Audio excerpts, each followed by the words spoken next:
Bonjour tout le monde. Wow. Je me reprends.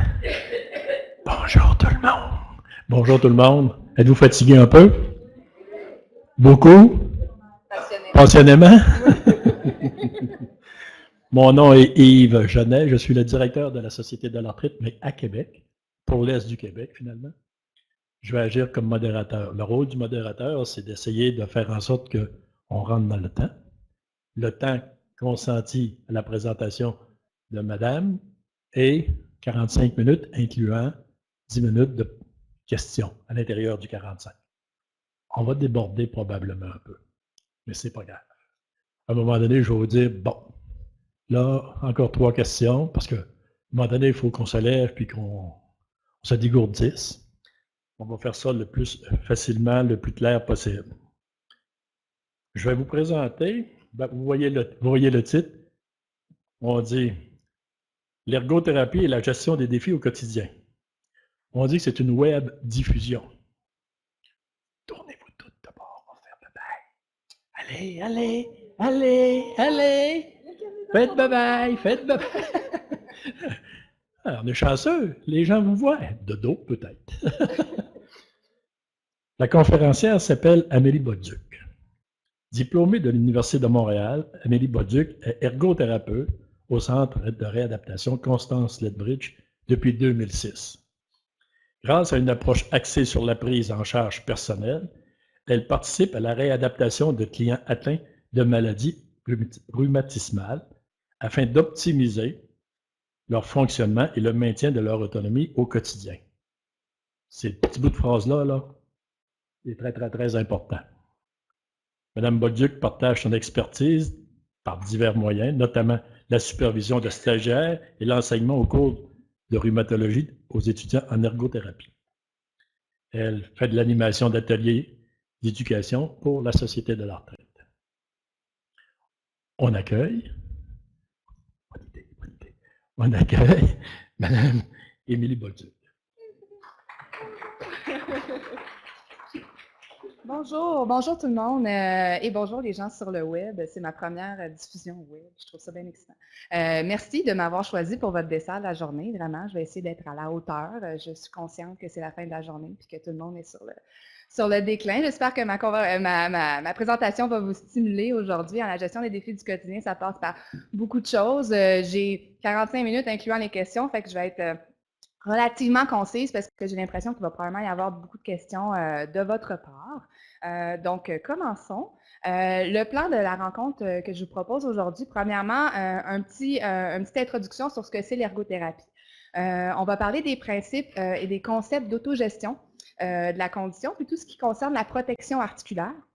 On va ensuite aborder, et là je suis allée vraiment dans le plus pratico-pratique, ce que je pensais qui était le plus généralisable pour tout le monde, ce qui concerne les défis du quotidien, donc dans les soins personnels, la préparation de repas et l'entretien ménager, qui sont grosso modo des activités que la majorité des gens se retrouvent à faire à quelque part dans leur journée. Donc, qu'est-ce que ça implique, ces défis-là, pour des gens atteints de conditions rhumatologiques? Et il y a aussi l'aspect de la gestion d'énergie que je veux vraiment porter un peu plus d'attention là-dessus, qui semble être vraiment là, un aspect assez généralisé pour tout le monde. Donc, si à main levée, puis là, les gens du web ne pourront pas lever leur main, en tout cas, ils pourront le faire, mais on ne les verra pas. Qui sait ce que ça fait un ergothérapeute? Qui connaît l'ergothérapie? Je ne poserai pas de questions, là, juste pour avoir une idée, un petit sondage express. Quand même, on commence à être une profession un petit peu plus reconnue, un petit peu plus connue. En fait, les ergothérapeutes, on œuvre dans le milieu de la réadaptation à différents niveaux, mais spécifiquement, ce qu'on fait en rhumatologie, en fait, on s'intéresse à l'occupation. On est vraiment intéressé par l'impact de la condition rhumatologique sur la vie quotidienne. Donc, quand je parle de soins personnels, préparation de repas, entretien ménager, vraiment, c'est mon dada, c'est ce qui m'intéresse, c'est de savoir comment les gens se débrouillent, dans le fond, dans leur quotidien. Donc, on évalue d'abord où sont les difficultés pour ensuite faire en sorte d'aider nos clients à optimiser, à améliorer leur fonctionnement dans leurs activités de tous les jours, faire en sorte de maintenir ou même reprendre les activités qui auraient délaissées à cause de leurs conditions. Et ça passe par différentes formes d'intervention, entre autres par l'éducation, évidemment, beaucoup d'informations qu'on donne, un peu comme ce que je vais vous donner aujourd'hui, sur des techniques pour compenser, pour prévenir l'évolution de la condition, pour prévenir le stress sur vos articulations aussi dans vos activités de tous les jours. Et ça passe aussi par, on est des experts de gadgets, on aime beaucoup les ergos, je pense que c'est une des formations qu'on a, on aime patenter. On aime les patentes, on aime réinventer des choses qui n'existent pas. Donc, on va être genre à recommander des outils, des adaptations, ce qui pourrait vous permettre de continuer à faire une activité, mais de la faire différemment. Donc, en gros, voilà ce que c'est le merveilleux monde de l'ergothérapie. Si on regarde maintenant, puis là, j'ai essayé de faire vraiment une description très brève et sommaire de ce que ça peut représenter de vivre avec une condition rhumatologique. C'est beaucoup d'éléments. Ça ne veut pas dire que quand on a une condition rhumatologique, on a tout ça en même temps, mais à quelque part, on finit par passer par là à un moment donné. Donc, on parle de douleur, on parle évidemment problèmes de sommeil, de fatigue, de limitation physique, de faiblesse, de changements physiques qui sont plus apparents. Et tout l'aspect émotif entre en jeu aussi, les émotions qui peuvent varier et même le stress qui embarque aussi en ligne de compte. Donc, ça peut facilement devenir un cercle vicieux assez difficile à gérer, sur lequel on a moins d'emprise, particulièrement dans les périodes où on est en crise inflammatoire. Donc, ce que je veux vous proposer aujourd'hui, finalement, c'est des avenues, des stratégies, des trucs, des idées pour parvenir à mieux vous outiller dans des situations comme celle-là. Donc, l'autogestion de la condition, on parlait de l'autogestion. Vous avez une condition chronique et vous l'aurez jusqu'à la fin de vos jours. Donc, c'est important que peu importe les services que vous recevez en cours de route, ce soit toujours dans l'idée de vous outiller pour être en mesure de vous-même gérer cette condition-là dans votre quotidien parce que chaque jour vous apporte quelque chose de nouveau. Donc, l'autogestion de la condition, ça passe par différentes choses. Dans un premier temps, il faut commencer par bien connaître sa condition. Déjà, vous êtes ici, je pense que vous avez eu beaucoup de présentations aujourd'hui concernant les aspects très spécifiques de votre condition. J'espère que ça a été informatif, que vous avez appris des choses sur vos conditions. Ça passe par là. Il faut bien comprendre ce qui nous arrive pour être en mesure de gérer nos difficultés par la suite. Ensuite, il faut bien comprendre aussi et connaître les outils pour agir face aux différents symptômes. Avoir une forme de boîte à outils, finalement, savoir, oh, quand ça m'est arrivé la dernière fois, ça a fonctionné, je n'ai pas essayé ça, je pourrais peut-être essayer telle ou telle stratégie. Donc, d'avoir plusieurs options possibles pour faciliter la gestion de vos symptômes, faire en sorte de ne pas être pris dans vos symptômes finalement trop longtemps, d'avoir des moyens de vous en échapper, de connaître bien le réseau médical et le réseau communautaire. Il y a des services qui existent tant dans le réseau public que dans le réseau privé qu'on ne connaît pas tous. Donc, de vous informer sur qu'est-ce qui existe pour des gens comme vous qui sont atteints de conditions arthritiques, qui pourraient vraiment, des services qui pourraient vous être utiles. D'impliquer les proches. Je sais que certains d'entre vous sont venus avec des conjoints, avec des proches. Ce serait vraiment réductif de penser qu'une condition rhumatologique, ça affecte seulement la personne qui en est atteinte. Il faut penser aussi que les gens autour de vous en ressentent les impacts et de les impliquer dans la gestion de cette condition-là pour qu'ils soient mieux en mesure de vous aider. C'est vraiment, ça passe par là, l'autogestion de votre condition. Et ensuite, il y a tout le changement de votre façon d'agir face aux difficultés. Puis il y a une grosse partie de ce que je vais couvrir aujourd'hui qui concerne ça. Avoir des techniques, avoir des outils, dire ça, je ne suis pas capable de le faire de même, je vais le faire autrement.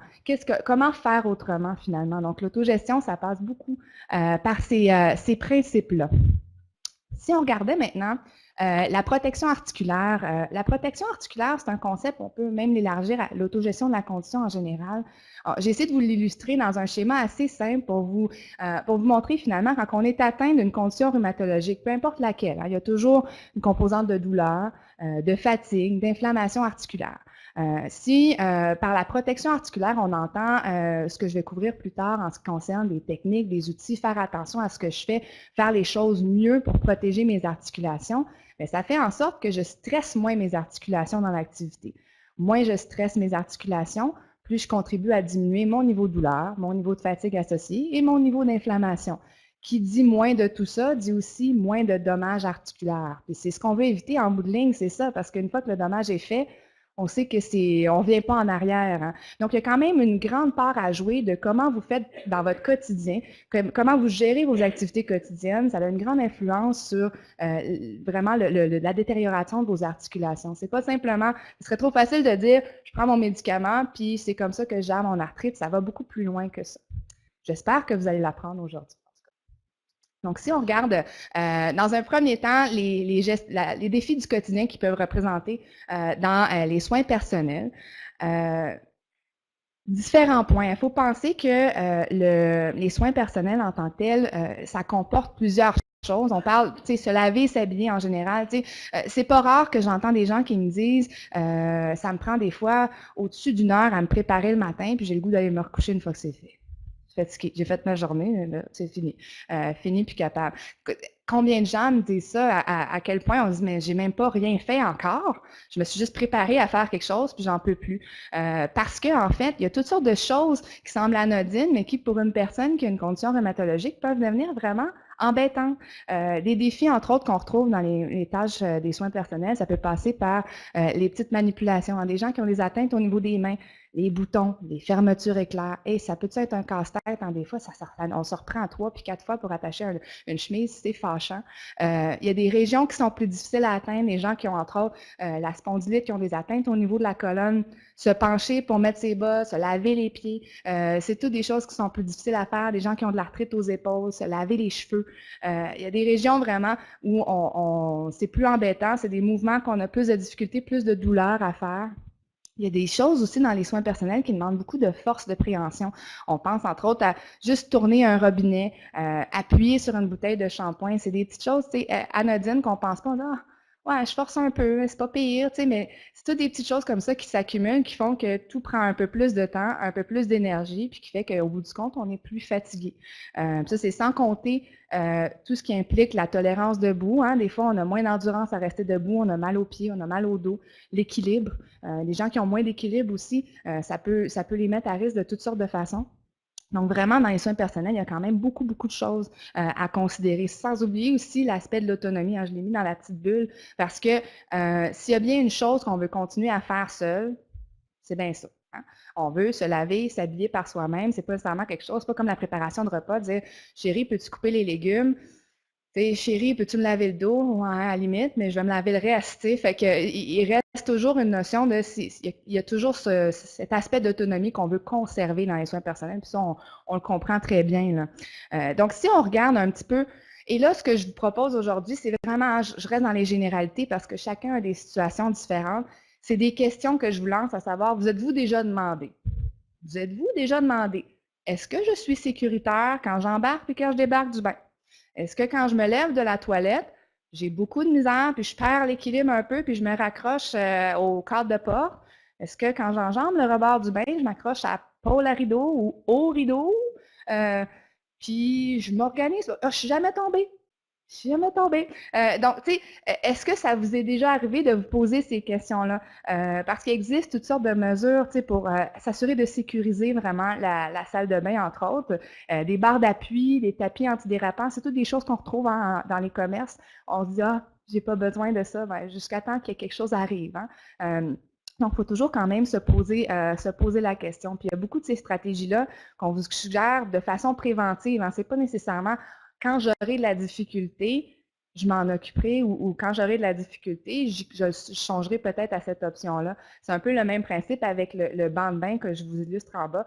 En fait, les gens s'imaginent, quand vraiment je serai plus capable de me tenir debout dans la douche, je considérerai peut-être cette option-là, mais en réalité, il faut aussi voir tous les avantages de se laver en position assise. On dépense jamais autant d'énergie qu'à être debout.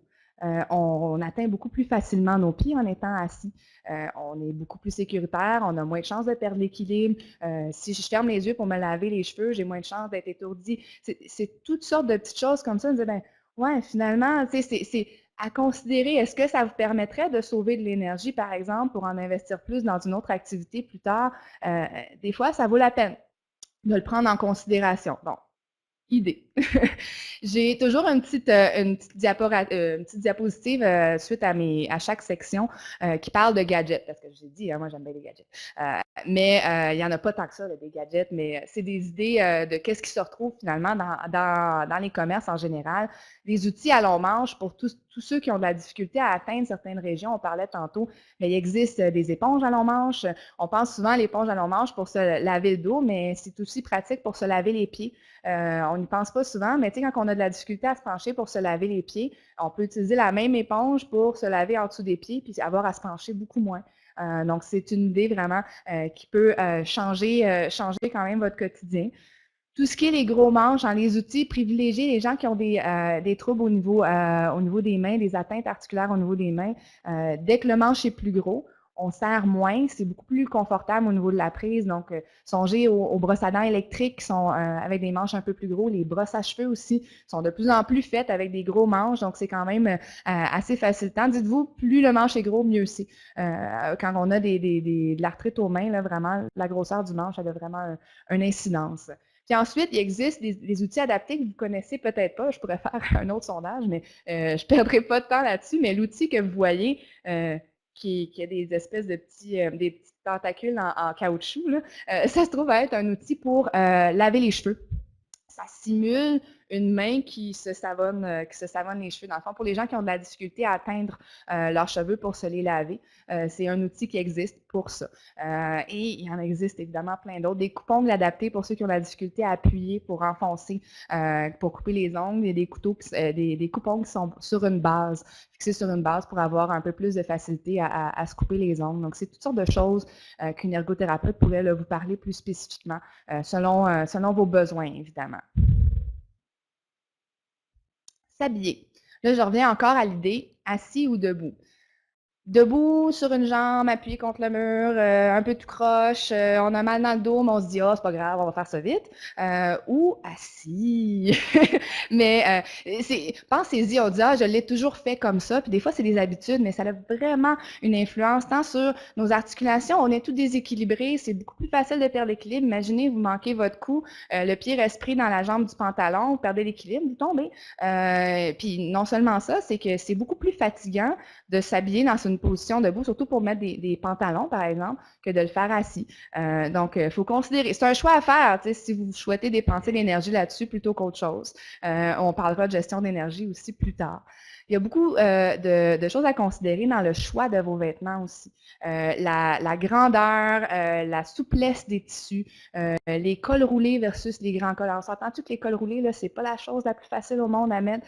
Avec de grâce, si vous êtes en crise puis vous avez mal partout, c'est comme pas mal le vêtement à éviter cette journée-là. Et peut-être toutes les autres journées aussi. Donc, choisir des vêtements qui ont une élasticité, qui sont assez amples, qui sont pas trop ajustés. Les boutons, les fermetures éclairs, c'est pas à proscrire, mais des fois, ça vaut la peine de les essayer avant de les acheter. Souvent, j'ai des gens qui me disent « Ah, ben, c'était bien beau, mais je n'étais pas capable de l'attacher, fait que je l'ai laissé là. » Parce qu'en réalité, si c'est pour vous donner plus de troubles, c'est juste trop décourageant. Donc, il faut vraiment choisir des vêtements qui vont vous faciliter la vie dans votre quotidien. Et ça va aussi pour les chaussures.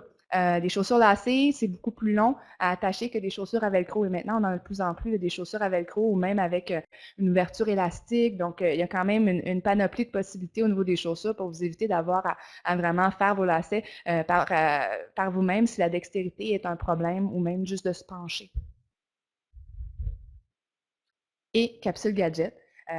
Capsule gadget, là, il y a peut-être plus d'affaires que vous ne connaissez pas là-dessus. Bon, il y a évidemment les languettes, les enfils chaussures, hein, ça, on les connaît quand même assez bien. Il y en existe des courts, mais il y en existe des très longs. Fait que c'est quand même intéressant de savoir qu'il y a différentes longueurs de possibles.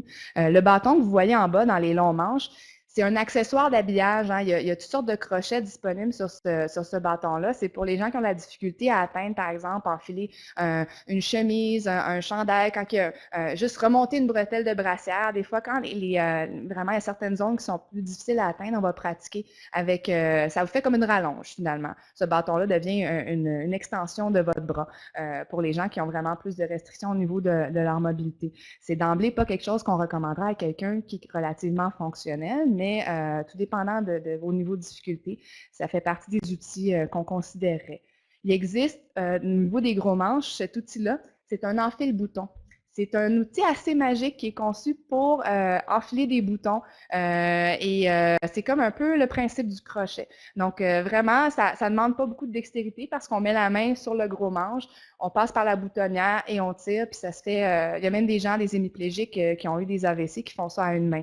Donc, on s'entend, il faut développer la technique, là, mais c'est surtout les messieurs qui veulent continuer à porter leur chemise, ça reste quand même une option avec ce genre d'équipement-là.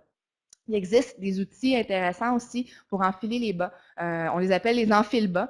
Vous voyez un peu le principe de ça. Ce qui vous manque, c'est la poursuite, dans le fond, les cordes qui vont au bout de ça.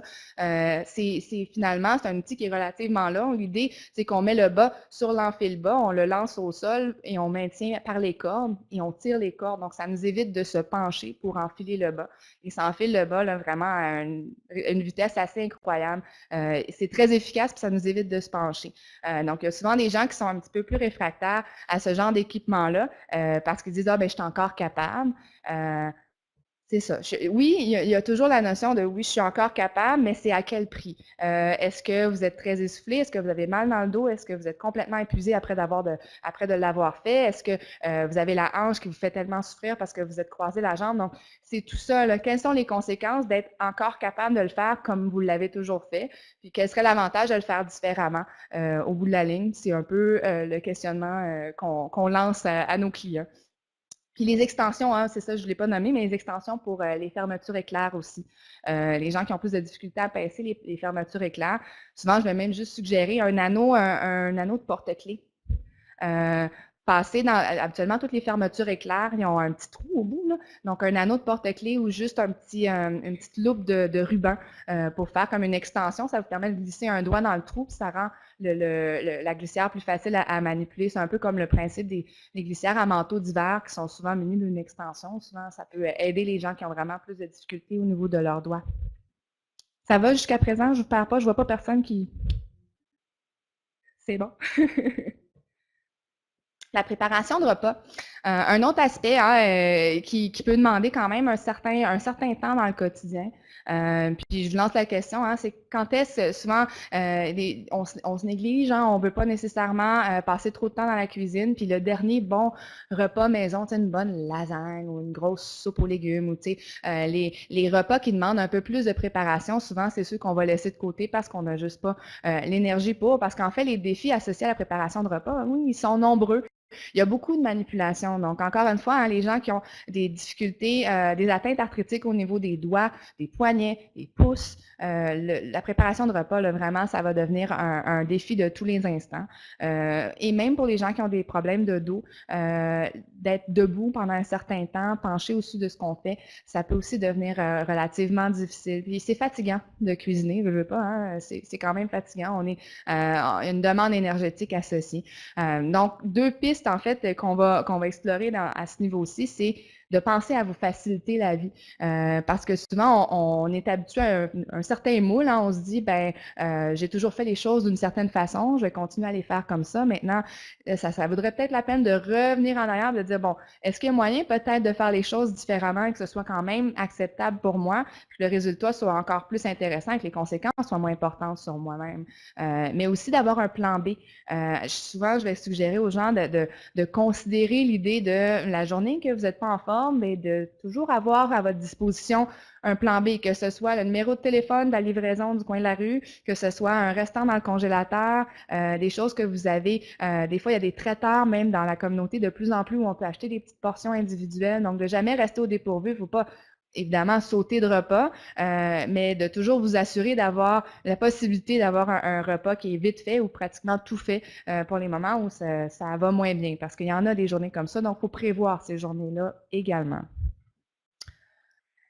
Et je reviens avec la chaise. Le assis debout, vous allez me trouver insistante. Peut-être que le message va faire son chemin, mais il y a encore une fois une conception. On a toujours tendance à cuisiner debout. Rares sont les gens qui s'assoient pour cuisiner, mais ça vaudrait peut-être la peine de reconsidérer ça aussi, de regarder. Mais il y a certaines étapes qui peuvent facilement être faites à table.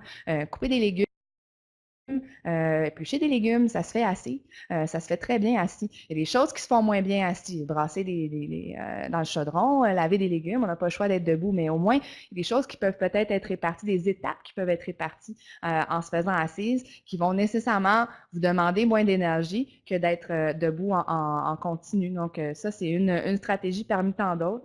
Pensez à organiser aussi vos armoires. Souvent, je vais voir le domicile chez mes clients, puis je vois, ah, mais là, oui, mes plats sont là, puis là, je vois les choses sont un peu éparpillées partout. Pensez à ce que les objets, les outils que vous utilisez le plus souvent, ils devraient toujours se situer à une hauteur accessible.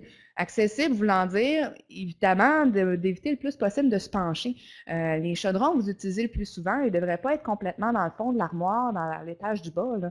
Ça fait partie de ça aussi, se faciliter la vie.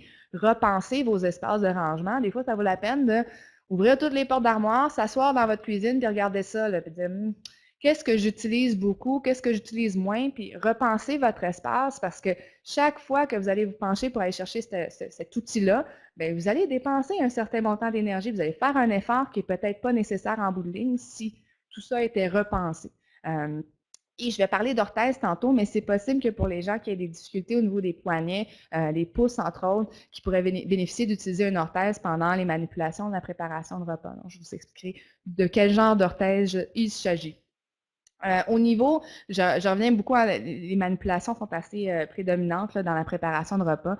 Des stratégies de base, c'est pour protéger vos mains. Deux choses, utiliser les paumes. On n'y pense pas souvent, mais il y a tellement d'activités où on va avoir tendance à utiliser plus le bout des doigts. Puis pour les gens vraiment où vous faites de l'arthrite aux articulations des extrémités des doigts, bien, si vous utilisez seulement, si vous tenez les choses par, disons, vous prenez un plat Pyrex par les deux poignées par le bout comme ça, bien, la pression, le poids du plat va se répercuter seulement sur vos doigts. Puis à ce moment-là, bien, quand c'est les doigts qui souffrent le plus, vous ne vous mettez pas dans une condition gagnante, là. Donc l'idée est de mettre le poids et la force sur les paumes, un endroit qui est beaucoup plus résistant finalement, parce qu'en mettant le poids sur les paumes, bien là, c'est les plus gros muscles de vos bras qui supportent ce poids-là versus vos doigts. Donc, ça vaut vraiment la peine de regarder comment vous prenez les assiettes, les plats, comment vous utilisez vos mains finalement dans vos tâches quotidiennes. Puis, pensez à travailler à deux mains aussi. Lever un chaudron à une main, ça implique que tout le poids va aller sur un seul poignet. Si vous travaillez à deux mains, le poids soudainement devient plus équilibré, réparti sur deux articulations et même plus, sur les deux membres. Donc, vraiment, ça fait une différence au bout du compte sur le stress articulaire qui est imposé à votre articulation. Je parlais de protection articulaire, bien, on y revient, là, réduire le stress, répartir la pression. C'est une façon vraiment beaucoup plus avisée, dans le fond, de protéger vos articulations dans vos activités. Et là, c'est pas un tableau, mais c'est la diapositive gadget. Mais il existe une panoplie, mais là vraiment, une panoplie d'items dans les grands magasins. C'est à s'y perdre. Puis il y a un abus là, du terme ergonomique. Vraiment, là, je trouve que c'est à s'y perdre là, parce que là, on ne sait plus si c'est écrit ergonomique, ça doit être bon. Ça ne veut pas nécessairement dire que ça l'est, mais il y a des bonnes choses quand même qui existent sur le marché. Entre autres, l'appareil que vous voyez complètement à gauche, c'est un ouvre-bocal. C'est Starfrit qui fait ça pour ne pas le nommer. Il y a vraiment beaucoup d'outils sur le marché intéressants, mais celui-là, il s'ajuste vraiment bien au contenant et ça permet de dévisser le bocal sans vraiment mettre de force sur le couvercle. Les doigts ne sont pas sur le couvercle, mais sur le manche de l'appareil qui est serré sur le couvercle. J'essaie de vous démontrer ça le mieux que je peux, mais voyez l'idée. Vous pouvez le chercher sur YouTube, j'imagine. Donc, un ouvre-bocal, c'est assez intéressant comme outil à avoir dans une cuisine parce que ça fait partie des tâches là, qui sont les plus exigeantes. Ouvrir une bouteille d'eau. Souvent, les gens me disent hey, il faut que je demande à mon conjoint d'ouvrir ma bouteille d'eau parce que je ne suis pas capable de la dévisser quand elle est scellée. Ouvrir un contenant de sauce tomate ou vraiment les contenants en vitre qui sont scellés sont vraiment plus embêtants. Il existe aussi des couteaux adaptés. Ça, c'est probablement quelque chose que vous n'avez jamais vu parce que ça ne se trouve pas dans les grands magasins. Mais les couteaux adaptés sont conçus avec la poignée vers le haut. En fait, sont conçus carrément de cette façon-là pour changer la mécanique. Au lieu de couper de cette façon-là, on coupe comme ça. Donc, au niveau de l'alignement des articulations, c'est beaucoup plus efficace. Ça fait beaucoup moins de stress sur le poignet. C'est le genre d'outil qui peut s'obtenir dans les boutiques spécialisées, médicales spécialisées, qui se commandent vraiment. En fait, une ergothérapeute pourrait probablement vous guider plus aisément vers ce genre d'outils-là. Mais c'est vraiment des outils qui sont pertinents et bien pensés. Peu importe le niveau de difficulté que vous avez au niveau, si c'est juste de la douleur, vraiment, ça fait une différence, même au stage les plus tôt des conditions arthritiques. Les grosses poignées, en général, je vous le disais tantôt, hein, mais maintenant, de plus en plus, les outils de cuisine sont faits avec des grosses poignées. Allez-y gaiement, là, si vous êtes dû pour changer vos outils, choisissez les gros manches antidérapants. Là, vraiment, ça fait une énorme différence. Là, fait que les petites cuillères en bois sont bien belles, mais il y a des modèles qui sont faits un peu plus larges. Allez-y vers les cuillères en bois larges, le plus possible.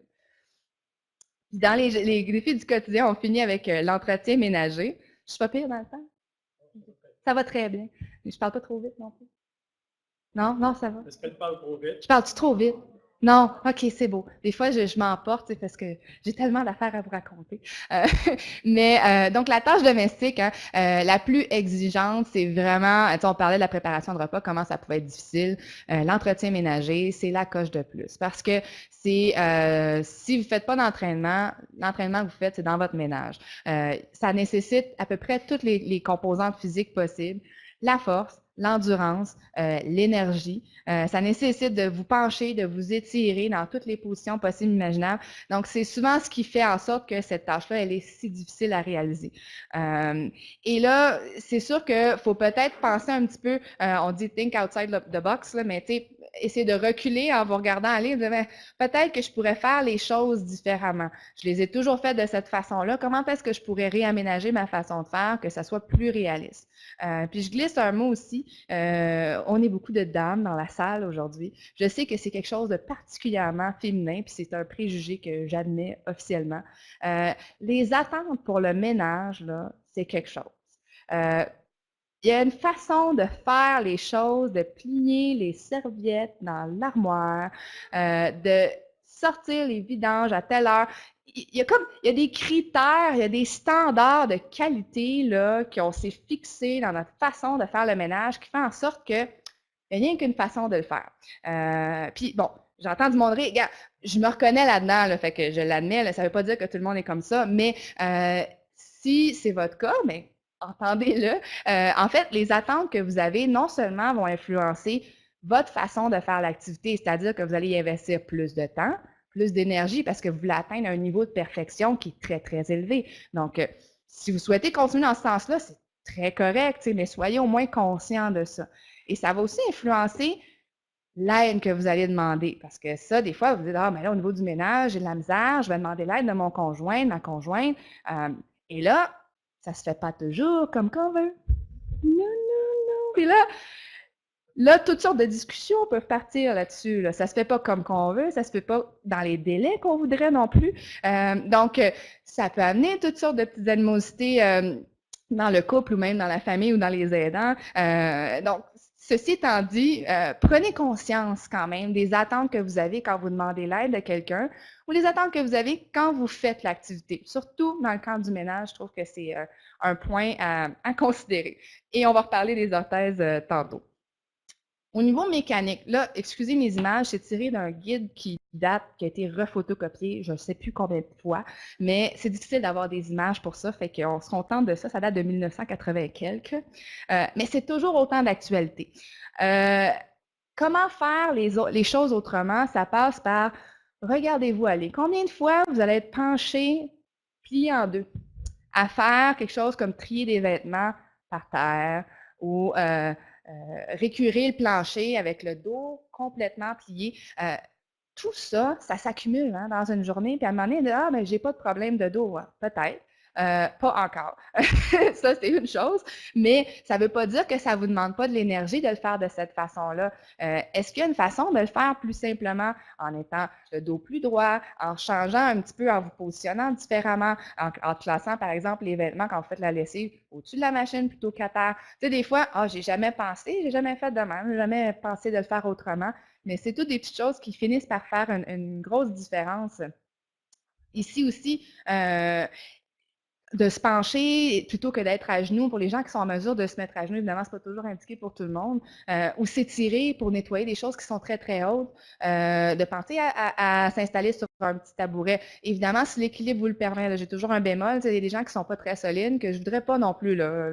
Quand le tabouret n'est pas indiqué, mais là, ça, c'est chérie, viens m'aider. C'est le plan B. Voilà, on passe au plan B. Évitez de vous mettre dans des situations où vous étirez au maximum ou vous stressez vos articulations, que ça pourrait avoir des conséquences néfastes sur vos articulations à long terme, finalement, dans des situations comme celle-là. Section gadgets, outils. Des porte-poussières à long manche, on en retrouve maintenant partout. C'est le genre de choses super pratiques à avoir à la maison. Je ne sais pas si vous en avez, mais plutôt que de vous pencher pour ramasser la poussière, tout ça, un petit porte-poussière à long manche comme ça, fait en sorte que vous ne penchez pas, ça fonctionne super bien, ça évite un effort. L'outil du milieu, c'est une révélation. Un outil, je dis, il devrait m'embaucher pour les ventes. C'est fait, hein, savez-vous c'est fait pourquoi? Laver le bain, oui, c'est fait pour laver le bain.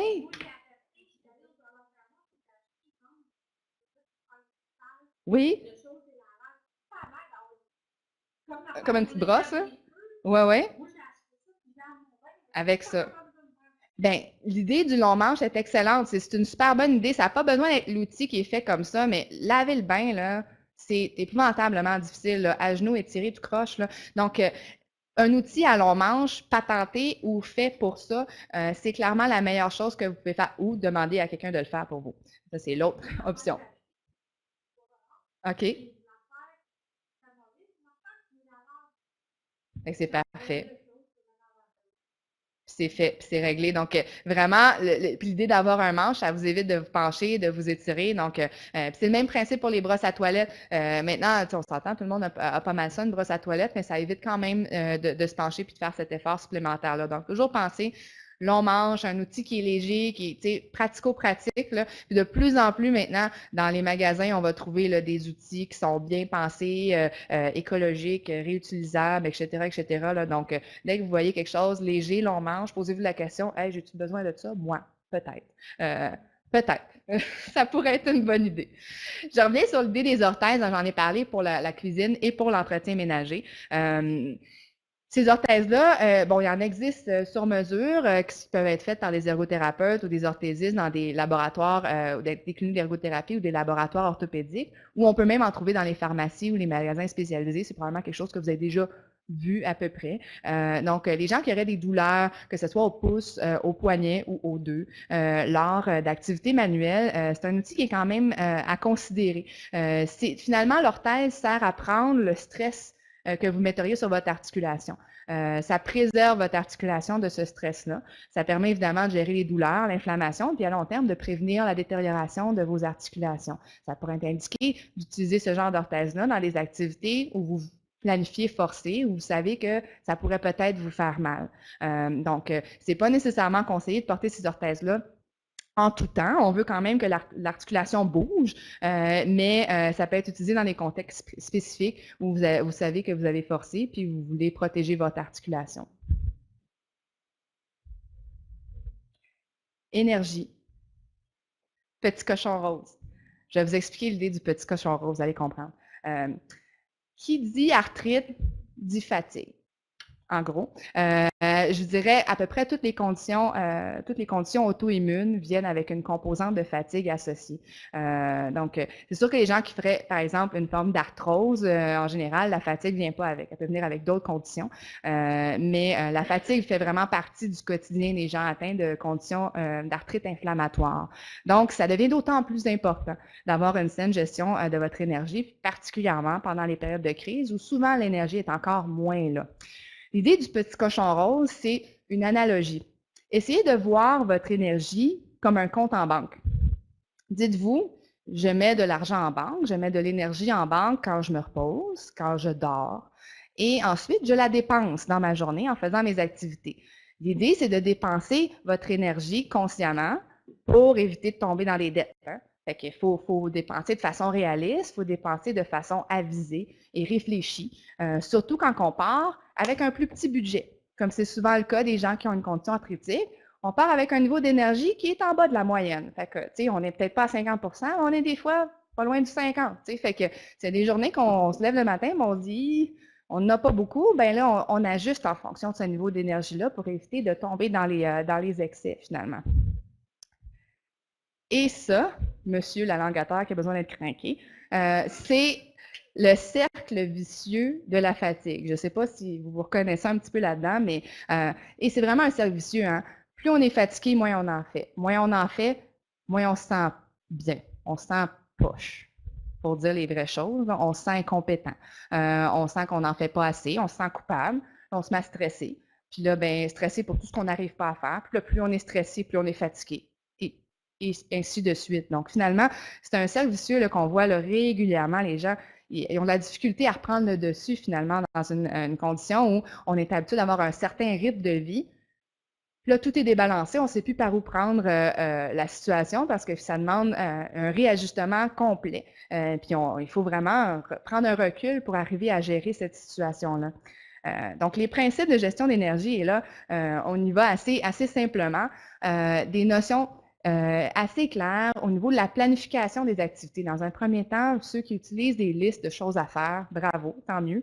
Ceux qui ne le font pas, ça pourrait être une idée. En fait, la planification des activités, ça vous permet d'organiser un horaire pour essayer de faire en sorte que ça soit réaliste, faisable, puis d'avoir une visualisation de ce que vous allez faire dans votre journée.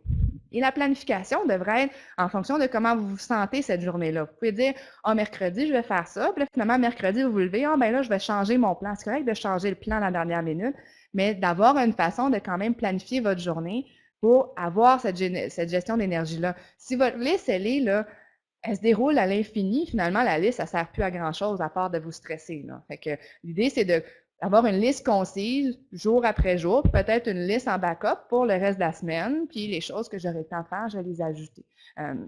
Et un peu plus loin, puis je vais faire un lien avec ça, les 1, 2, 3, garder son énergie pour les choses prioritaires.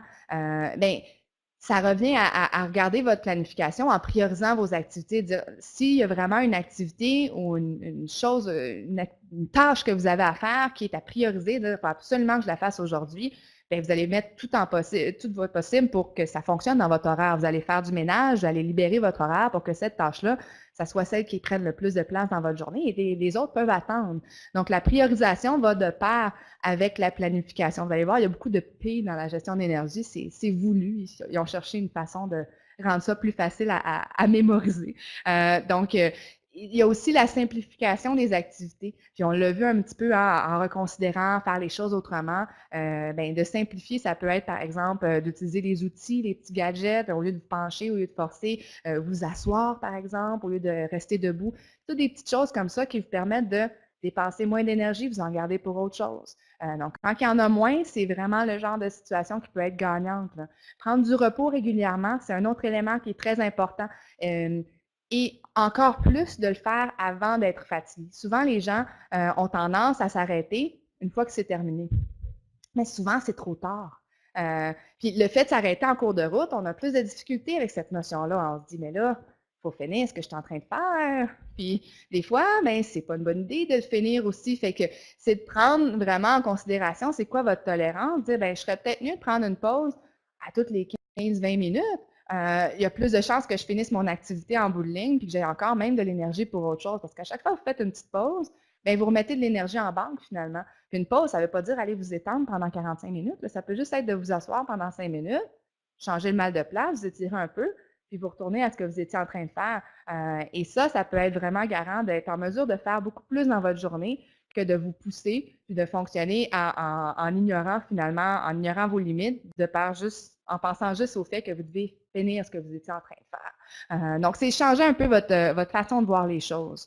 Il y avait une conférence sur la gestion de l'activité physique, plutôt, je ne sais pas si vous l'avez vu par mes collègues.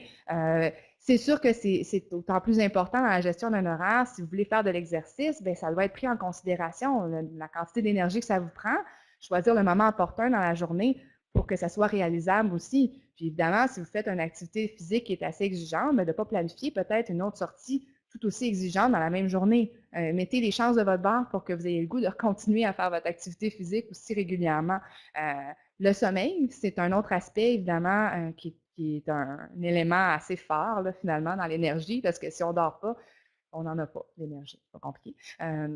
Fait que le sommeil, il y a différentes façons hein, de le gérer. Puis là, ben, il y a toutes sortes d'avenues médicales aussi. Mais de mettre les choses en place pour avoir le meilleur sommeil possible, ça peut être d'avoir une routine de sommeil, de vous détendre avant de vous coucher. Tout ce qui est l'influence des écrans, hein, les écrans de télévision, les appareils électroniques, on est à l'air, qu'on est tout le temps connecté là-dessus. D'être là-dessus tout de suite avant de se coucher, c'est reconnu que ça crée une stimulation, puis ça peut affecter le sommeil de certaines personnes. Donc, ayez ça en considération, les stimulants, le café, boire trop avant de se coucher, ça fait qu'on va se lever pendant la nuit, ça affecte votre sommeil aussi. Essayez de vous mettre dans un état qui va favoriser de vous endormir. Idéalement, on dit avant de se coucher, faites de quoi de très plate. Pas écouter quelque chose de stimulant ou une série que vous allez être accroché ou lire un roman plate. Parce qu'un roman, vous allez être tellement accroché que vous n'allez pas vouloir décrocher, puis il va être rendu minuit, vous allez vouloir tourner les pages, puis passer au travers du livre. C'est pas ça l'idée, là. Il faut vraiment que ça soit quelque chose qui va vous donner le goût de vous endormir dessus. Je vous laisse identifier ce qui correspond dans votre cas, mais vraiment, c'est des petites idées, mais la gestion de votre sommeil, meilleur votre sommeil va être, meilleure votre énergie va être le lendemain matin, puis ça va vous donner beaucoup plus de latitude avec l'énergie que vous avez au quotidien. Ensuite, l'alimentation, il y a eu différentes présentations sur l'alimentation aussi dans la journée, kiosque et compagnie. L'alimentation, c'est votre carburant, hein? Fait que si vous nourrissez bien votre corps, vous lui donnez de l'énergie. Si vous en manque pendant votre alimentation, mais vous n'allez pas chercher le maximum d'énergie, ça va vous pénaliser au cours de la journée, surtout quand on considère que votre condition en draine une partie déjà de cette énergie-là. Donc, c'est un autre aspect bien important. Orthèse de repos. C'est un autre, c'est quelque chose qui est peut-être moins connu du grand public. Ah oui, bon, excellent. Fait que tant mieux, une adepte dans la salle. Mais les orthèses de repos sont conçues en général par les orthésistes ergothérapeutes, sont indiquées pour les gens qui ont des atteintes inflammatoires, arthritiques, douloureuses au niveau des doigts, poignets, pouces. Sont indiquées pour le sommeil. En général, c'est apporté la nuit ou pendant les périodes de repos. C'est conçu hein, pour avoir un alignement optimal, confortable, dans l'idée d'éviter les positions un petit peu tout croche qu'on peut avoir pendant la nuit, qu'on ne contrôle pas. Pour les gens qui se réveillent à cause qu'ils ont mal parce qu'ils ont la main en dessous de l'oreiller et qu'ils n'ont pas contrôlé comment est-ce qu'ils se retrouvaient, ou même que le lendemain matin, il y a beaucoup de raideur. Donc, ça aide à prévenir la douleur, c'est ça, ou les points. C'est ça. Ben, c'est les raideurs, les mains prises en point comme ça, ou les douleurs pendant la nuit, c'est conçu pour aider à mieux gérer ces situations-là. Ça ne veut pas dire que ça les élimine complètement, mais j'ai beaucoup de mes clients qui sont vraiment là, des adeptes là, de leurs orthèses, qui les portent même les deux en simultané. Ils font des bons jours comme la reine. Là. Ils ne veulent plus s'en séparer, mais que ça fait tant une différence sur la qualité de leur sommeil parce que les douleurs sont moins importantes. Puis en même temps, c'est conçu pour donner le meilleur alignement possible à vos articulations. Donc, le fait que vous les portez toute la nuit, ça a aussi une incidence pour prévenir les déformations parce que ça donne le meilleur alignement et c'est porté sur une longue période de temps. Donc, pour les gens qui ont un début de déformation aussi, ça permet de préserver l'alignement et d'éviter la progression de ces déformations-là. Donc, c'est beaucoup de bienfaits vraiment pour ces orthèses-là. Donc, ça se fait dans la communauté, dans les cliniques d'ergothérapie, les laboratoires d'orthèses, prothèses. Et là, je suis rendue au rappel. Je suis stoppée? Tout dépend combien il reste de... Non, bien, rappel, c'est vraiment 2 slides. Dans les temps, excellent. Fait que si je reviens à notre diapositive du début, hein, qui n'était pas super réjouissante, là, avec tous les problèmes que peuvent impliquer la condition arthritique, mais là maintenant, on a une diapositive beaucoup plus positive, mais avec une énumération exhaustive, dans le fond, de tout ce que j'ai nommé aujourd'hui. Hein, comment prendre en charge votre arthrite, l'autogestion de l'arthrite. Hein, ça passe beaucoup. Il y a tellement plus que, je disais, de prendre le médicament. Il y a tellement de choses que vous pouvez faire dans votre quotidien pour faire en sorte de réduire le stress sur vos articulations, protéger vos articulations dans votre quotidien. Ça passe par l'activité physique, par une gestion de votre sommeil, la gestion de votre énergie, par une boîte à outils, des techniques, des gadgets, je fais attention, je ne me penche pas trop, je m'assois, je regarde ma posture, bouger en ayant une meilleure conscience de l'impact de mes mouvements sur mon corps, porter des orthèses si j'en ai besoin, si ça permet de gérer mes symptômes. Tout ça, c'est des choses qui permettent de mieux gérer au quotidien ces conditions-là qui ne sont pas toujours faciles hein, dans la vie de tous les jours. Donc, ça fait vraiment le tour de ce que j'avais à vous présenter aujourd'hui. Et je vais accueillir vos questions avec plaisir. Merci. Donc, il est temps de poser des questions. Essayez d'être généralisante. Il y a un micro, s'il vous plaît. Il y a un micro qu'il faudrait utiliser. Il y a un micro qu'il faudrait utiliser, si possible, pour que tout le monde entende bien. Il est juste à côté. Mais sinon, si vous aimez moins vous lever, je peux répéter la question dans le micro. Moi, je me pose la question, pourquoi est-ce que vous ne touchez pas aux positions des gens quand ils sont dans leur loisir? Je pense à l'ordinateur, leur iPad dans le lit, la télévision, ils sont mal assis, ils ont des vieux fauteuils. Moi, je suis en gérontologie, hein, c'est pour ça que je parle de ça. Là. Puis, effectivement, avec les ergothérapeutes avec qui on travaille, on s'aperçoit que beaucoup de mots viennent de là parce qu'ils sont mal installés. Ils ont des vieilles pantoufles, ils sont mal... Et ça, on revient à ce que vous disiez tout à l'heure, que c'est difficile de leur faire changer leurs habitudes. Ben, je l'ai toujours eu, j'ai pas eu d'accident. Ouais. Non, mais ça s'en vient, là. Ouais. Tu vas t'enferger dedans, ils sont trop grands pour toi, ou peu importe. Ou, ben moi, j'aime mieux ça comme ça. Puis mon vieux fauteuil, je suis bien dedans, mais oui, mais t'as de la misère. Il est mou, il vous tient pas, mais oui, je l'aime pareil. Ouais. Donc, je pense que l'utilisation des technologies, bon, le téléphone. Oui, hein, téléphone intelligent. Téléphone sans fil. Texter. Ah oui. C'est vraiment. Vous avez. Vous touchez un point. J'ai pas parlé de ça, faute de temps. J'aurais pu vous parler pendant toute la journée de tout ce qu'on fait en ergothérapie. J'ai choisi les choses qui étaient les plus impliquées dans le quotidien, mais c'est clair que l'utilisation de l'ordinateur, iPad, oui, clavier, souris, posture à l'ordinateur, ergonomie, posture dans les lazy boys, manipulation des téléphones, les cellulaires, le téléphone intelligent, texter, beaucoup de gens là que tout le monde communique avec ça, mais là on accroche une affaire, c'est de plus en plus miniaturisé. Donc pour les gens qui ont vraiment des difficultés au niveau des doigts, là, c'est un beau défi juste de tenir ces appareils-là. Fait que définitivement on aurait pu en parler là en long et en large, mais la notion de posture là est assez généralisée. J'espère qu'au moins il y a quand même un message que vous recevez là, de porter une attention particulière à comment vous positionnez pour faire vos activités, comment vous bougez en général, puis ça peut se généraliser à peu près toutes vos activités de loisirs. C'est sûr qu'en ergothérapie, on va toucher si la personne fait de la peinture, la personne fait du bowling, la personne, peu importe le loisir, on va l'adresser puis on va regarder quels sont les impacts au niveau articulaire définitivement. Même les gens qui sont plus sédentaires, on va encore plus porter attention à leur position assise parce que ça a une incidence même sur l'évolution des dommages articulaires. Hein. Si la posture est tout croche, ben ça va rien, ça peut pas aider, là, c'est certain. Une autre question? Oh boy!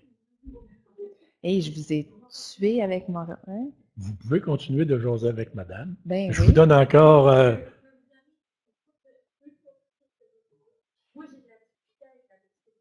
Oui.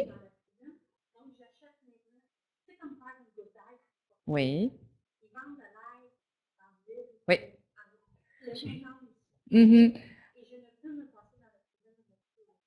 Aussi. Pour ceux qui sont en ligne dans la salle, Madame parlait des alternatives de l'ail déjà coupé en pot dans l'huile, le gingembre déjà coupé en pot aussi, plutôt que pour vous sauver des manipulations. Hein, il y a même des légumes pré-coupés maintenant à l'épicerie, congelés ou frais, que vous pouvez mettre directement dans vos recettes.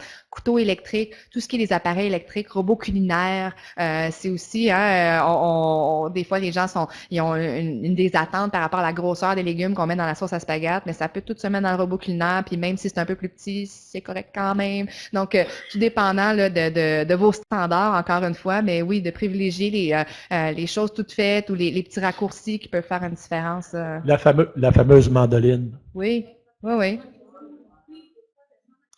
Ah, c'est difficile. Couteau électrique, ça va super bien. Il y a la madame en avant. En arrière, je pense qu'il y en a une tout à l'heure. Allez-y. Les bas.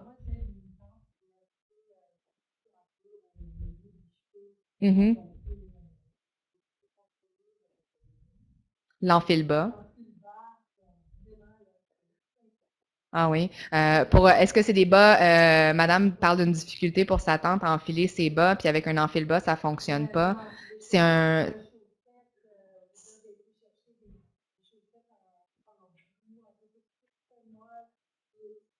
L'édème vraiment fait en sorte que c'est difficile. OK.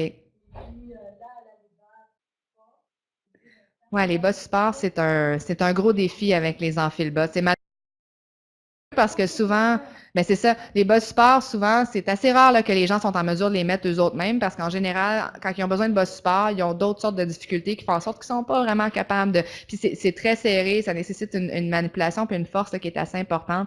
C'est le problème avec ça, puis ils n'ont pas encore inventé. J'ai essayé différents gadgets pour enfiler les bas de compression, mais jusqu'à présent, on n'a rien trouvé vraiment d'efficace. 5$ pour les mettre dans les présidences. Ouais.